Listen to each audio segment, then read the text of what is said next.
So talking about the different types of lung disease or respiratory disease, they're basically, you can sort of boil it down to three types: infective, which we just talked about, obstructive, and restrictive. So now we're going to talk about obstructive lung disease. So obstructive lung disease is basically anything that gunks up your lungs or blocks them, makes it difficult to get oxygen exchange. So that there are a lot of categories of obstructive lung disease. So these are learning objectives for all of chapter 13. So we talked about upper respiratory infections and secondary bacterial infections, and talked a little bit about infective pneumonia. There are a couple other types of pneumonia, which we will briefly touch on here. And then asthma, emphysema, chronic bronchitis are all obstructive pulmonary diseases. So we'll talk about, and there are a few other ones, of course. So the difficult thing, I think, with respiratory diseases as a student, looking at it from a student's point of view, is they all have the same symptoms practically. And how do you tell them apart? So I'm always talking about differential diagnosis and how do you tell one thing from another. So sometimes it's hard, but we'll talk about it. So one source of lung obstruction could be lung cancer. If there is a tumor in your lung, it's obstructing things, that's obstructive lung disease. So about 90% of cases of lung cancer are related to smoking. So I know I'm always ragging on smoking, but seriously, smoking is not good for you. It's a known modifiable risk factor for so many different diseases. And this picture of this lung just reminds me of when I was a kid. So you got to remember, when I was a kid, there were there were cigarette ads on television until they were banned in 1969. After that, there were cigarette ads in magazines until they were banned in 1989.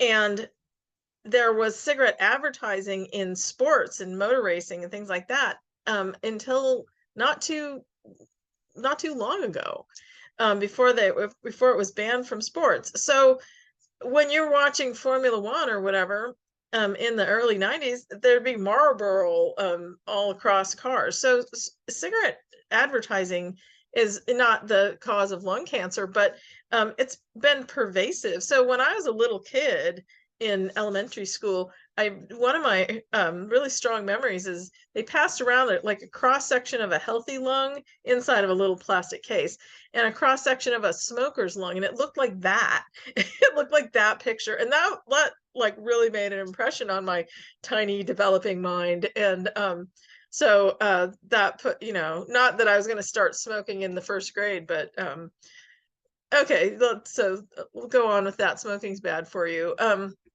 There are basically three different types of lung cancer categories. Bronchogenic carcinoma, which is the most common type of primary malignant lung tumor, and it arises from the bronchial epithelium, which lines the bronchi.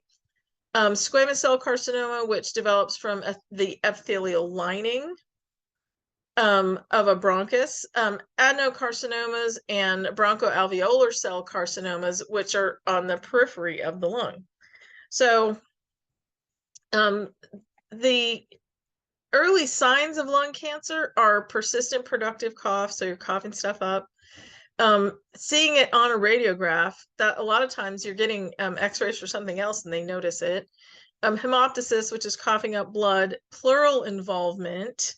Sometimes you can hear that friction rub from the pleura with a stethoscope. Chest pain and hoarseness, facial or arm edema, headache, dysphagia, which is difficulty swallowing, or atelectasis, which is collapse of the alveoli, and we'll talk about that in detail a little bit later in restrictive lung diseases. But when you look at that, the early signs, that could be a lot of stuff, right? Coughing up blood, persistent productive cough. Well, detection on radiograph, that's pretty decisive. But chest pain, hoarseness, that could be a lot of different things. So the early signs might not clue you in, especially if you are a smoker and you already have a persistent productive cough. So I'm just saying, it's hard to tell. Hard to tell from the early signs. Once it gets more advanced, of course, you get systemic signs: weight loss, anemia, fatigue. So weight loss for an unknown reason, that's always like one of the signs of cancer that you should go in and get it checked out. Paraneoplastic syndrome, which is where some endocrine hormone is being secreted because there's a tumor in the area, and that often masks the signs of cancer. So we talked about that last quarter when we were talking about cancer.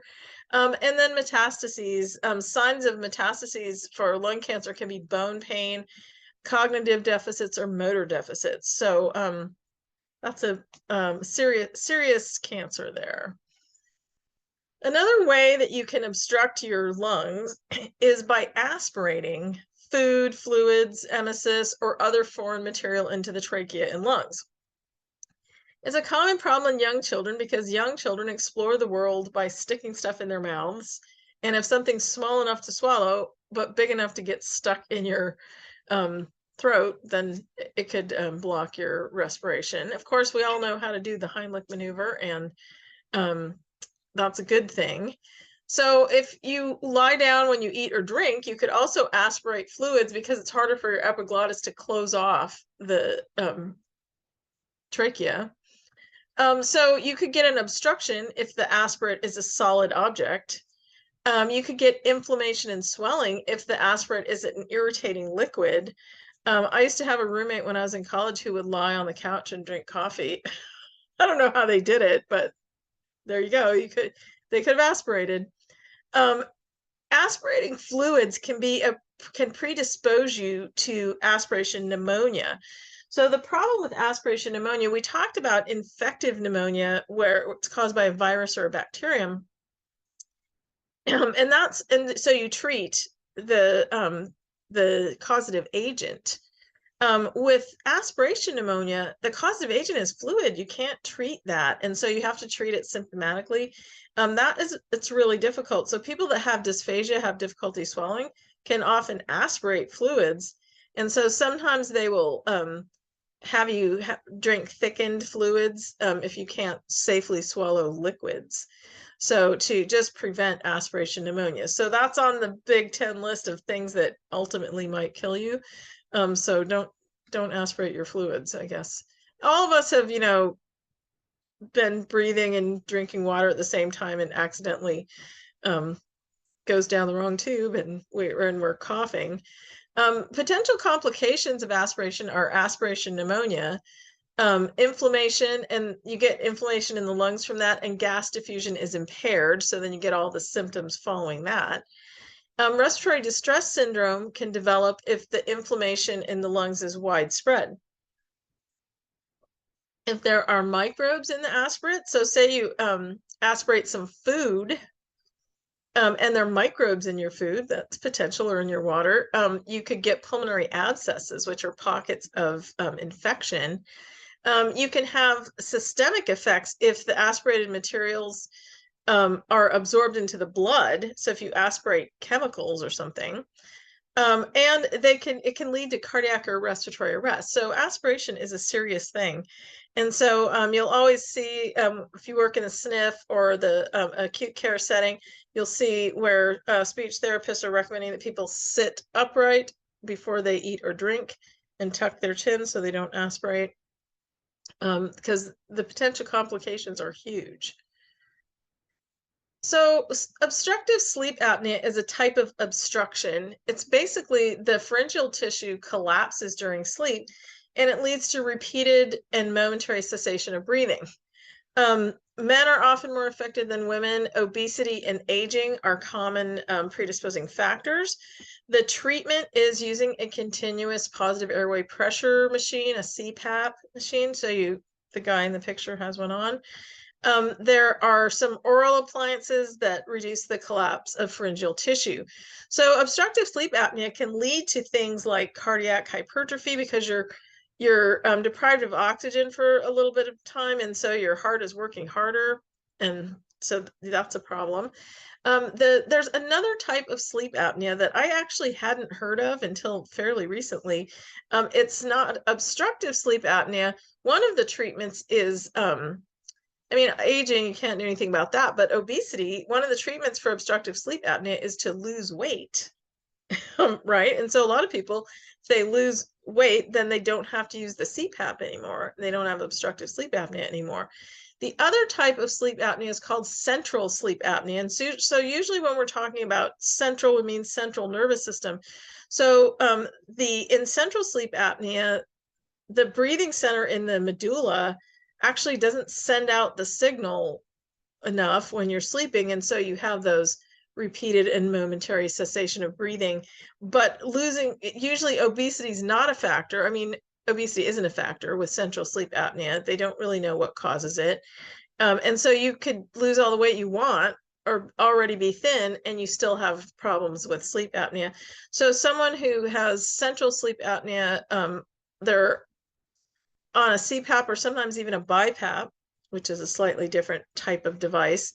And they monitor for oxygen exchange while they're sleeping. So, and they're not going to, you can't fix it. And so they're going to have to use a CPAP for the rest of their life. It's well worth it though, because if you can prevent cardiac problems by using a CPAP machine, a really pretty simple device, that is a good thing. So asthma is another obstructive pulmonary issue. Extrinsic asthma is where acute episodes are triggered by type 1 hypersensitivity reactions or allergic reactions, if you recall from chapter 7. So someone is exposed to an allergen, it triggers an asthma attack. There's also intrinsic asthma, and this is usually adult onset asthma. Extrinsic asthma tends to be childhood onset. You get hyper-responsive tissue in the airway that initiates the attack. Some people call it, or sometimes it is first described as a reactive airway disease.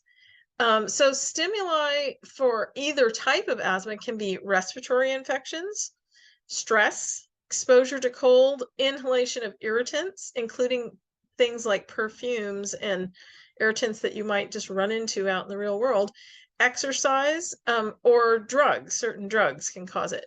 So I'm sure that most of us have heard of exercise-induced asthma, and that tends to be adult onset.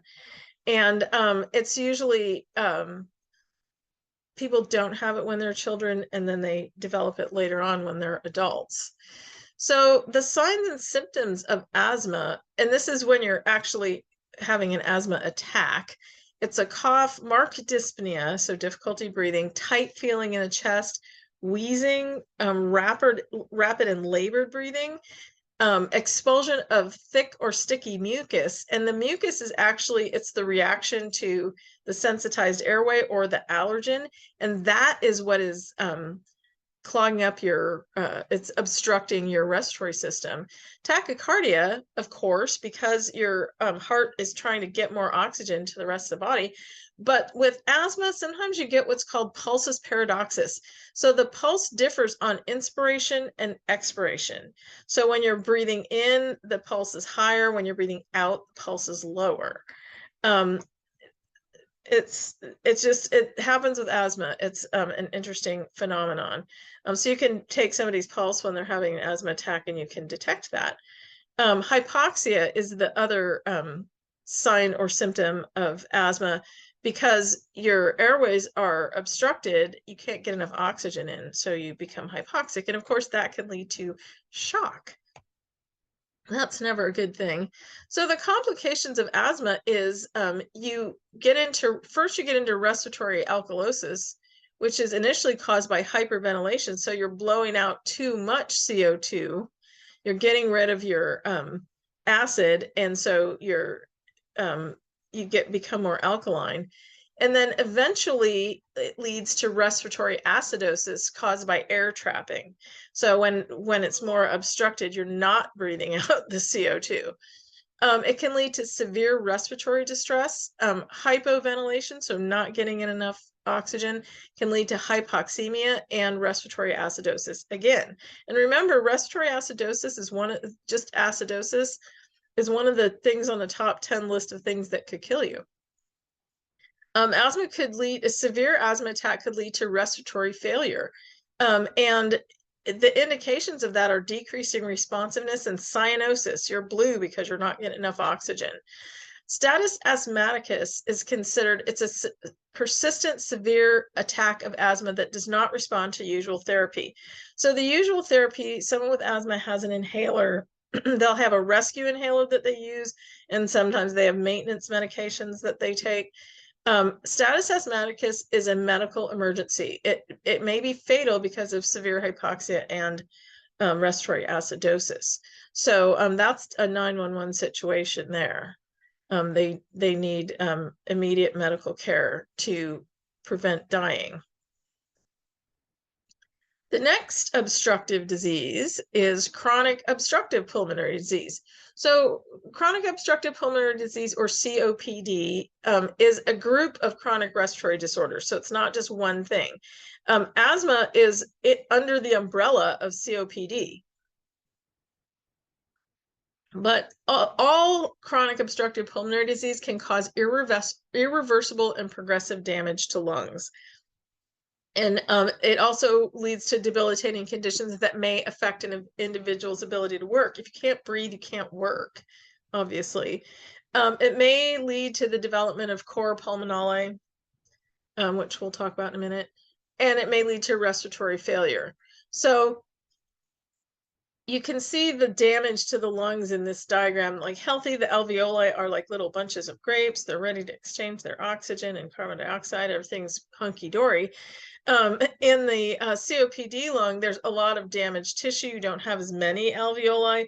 They're not as, they're like, you know, the grapes that got left in the bottom of your refrigerator. So that's never good. Maybe one or two of them are good, but a lot of them you're just going to have to throw out. Doesn't work with your lungs, though. You can't just throw those out. So this is the table that characterizes the different types of chronic obstructive lung disease, including emphysema, chronic bronchitis, and asthma. So you can see that the etiology for emphysema and chronic bronchitis, it could be smoking. It could be genetic for emphysema. So you could have never smoked a cigarette in your life or never be around somebody who's smoking and inhaled secondhand smoke and still get emphysema. That's just not fair, but there you go. And then chronic bronchitis can also be caused by smoking or air pollution if you live in a very polluted city. Asthma is the hyperresponsive tissue or the type 1 hypersensitivity reaction, depending on if it's extrinsic or intrinsic. The area that's affected is different. In emphysema, it's the alveoli that are affected. In chronic bronchitis, it's the bronchi that are irritated, either by an infectious agent or other agents like smoking or air pollution. And asthma, it's the small bronchi and the bronchioles. So different areas. With emphysema, you get destruction of the alveolar walls and a loss of elasticity in the lungs. So you get impaired expiration. You get a barrel chest because of using accessory muscles to breathe, and hyperinflation of the lungs. With chronic bronchitis, it's increased mucus glands and secretion, so you get inflammation, infection, and obstruction. With asthma, you also get increased mucus produced, so you get inflammation and obstruction, but you also get bronchoconstriction. So a lot of the rescue inhalers are bronchodilators, so they're going to dilate your bronchi to get more air in. Repeated attacks can lead to lung damage. So all of these lead to lung damage. All of them have coughing, dyspnea as symptoms. So similar symptoms for all of them. Not a lot of sputum with emphysema, a huge amount of purulent sputum with bronchitis, and thick, tenacious mucus with asthma. A lot of times it's hard to even clear that. It's that tenacious.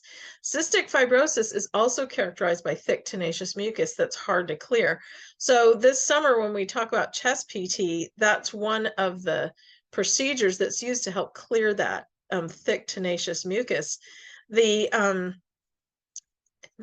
days, if you live in a bigger area where there's more healthcare available, usually respiratory therapists are going to be doing what the chest PT that we'll learn this summer.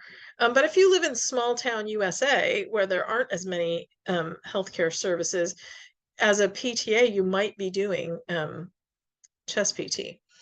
Cyanosis, you get cyanosis with chronic bronchitis and asthma, but not with emphysema.